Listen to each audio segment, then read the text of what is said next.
Waouh, waouh, waouh. Comment ne pas être désespéré?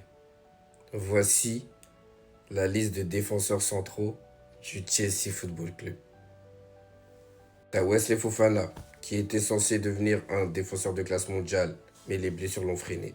Je sais pas s'il va retrouver son niveau. J'aurais Lato promis un bel avenir, sans souci. Actuellement, je ne pense pas qu'il soit utilisé de la meilleure manière, et voilà, il est encore dans la découverte. Loba qui est un bon défenseur, tout comme Tozin, mais en fait, l'un comme l'autre doit être accompagné par un défenseur de classe mondiale, sinon ça peut pas le faire. Achimpong comme Jorel Lato, jeune défenseur. Badiachil, tout simplement nul. Et Djissassi, c'est comme s'il était plus au club. Attends, regardons les voisins d'à côté. Ah oui, faut comparer, c'est comme ça. Regardons les centraux, hein. Parce que là, on parle que des centraux. Saliba, Mosquera, Gabriel, Incapi, il n'y en a pas un qui n'est pas titulaire, c'est bon. Il faut se dire que titulaire comme remplaçant à Arsenal, je le jure qu'ils sont titulaires chez nous. Et ce n'est pas normal en fait. Et c'est pas comme si notre coach ne l'avait pas demandé. Hein. Je ne suis pas encore une fois son plus grand fan. Lui, il l'avait demandé. Recruter un nouveau défenseur central est une priorité pour moi. On verra si on y arrive. Mais ces dirigeants nous ramènent quoi? Buonanotte, Garnacho.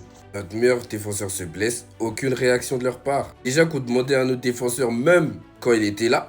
On se rappelle tous de la saga Eusen. Ils avaient tout fait pour le ramener. Parce que franchement, pour le talent qu'il avait, c'était pas cher. Et moi, c'est ce qui me dérange, c'est que faut que ça soit surtout une opportunité de marché avant que ça soit un besoin pour l'équipe. C'est pas normal.